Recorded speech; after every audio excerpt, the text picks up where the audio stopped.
Do you sometimes feel like a fraud at work, despite years of training and experience? Do you feel like it's pure luck that people can't see your incompetence? Are you worried that one day people will find out that you're really just faking it? If you answered a resounding yes to these questions, then you might be experiencing imposter syndrome. Imposter syndrome is a persistent feeling of self-doubt, incompetence, and inadequacy, despite evidence that reflects otherwise. Sure, we all feel self-doubt sometimes, but imposter syndrome is a whole new level of self-doubt. It's like self-doubt on steroids. It makes you feel as if you don't deserve any of your accomplishments because you can't shake off the feeling that you are not good enough at what you do. It's almost as if you are just winging it, and you are lucky that people are fooled by your act.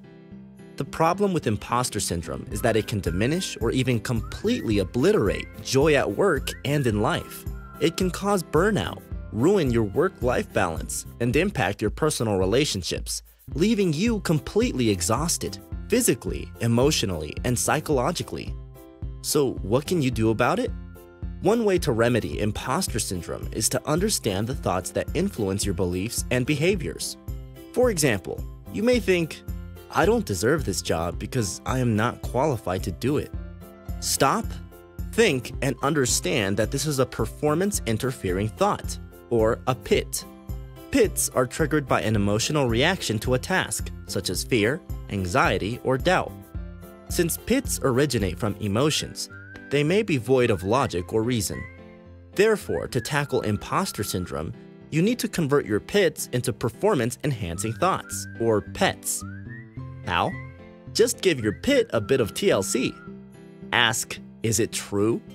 Is it logical? Is it constructive?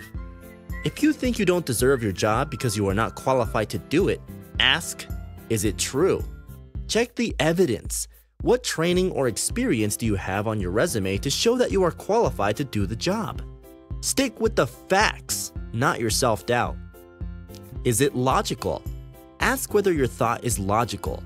If someone hired you and you weren't qualified for the job, then what does that tell you about the company's recruitment procedures? Does it make sense to set criteria just to recruit someone who is incompetent? Think about it. Stick with logic, not your self-doubt. Finally, is it constructive? Ask whether thinking this way helps you in any way. Does believing that you don't deserve your job make you happy or successful? Does it benefit you or others around you? If not, then it's time to ditch this PIT and replace it with a PET.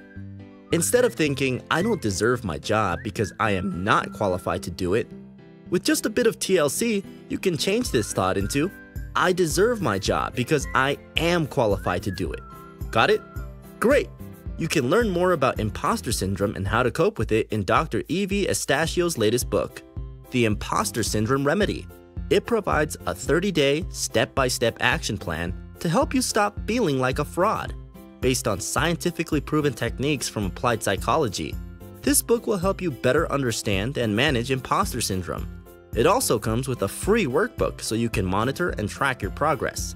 Download your copy of Imposter Syndrome Remedy today, available exclusively on Amazon.com.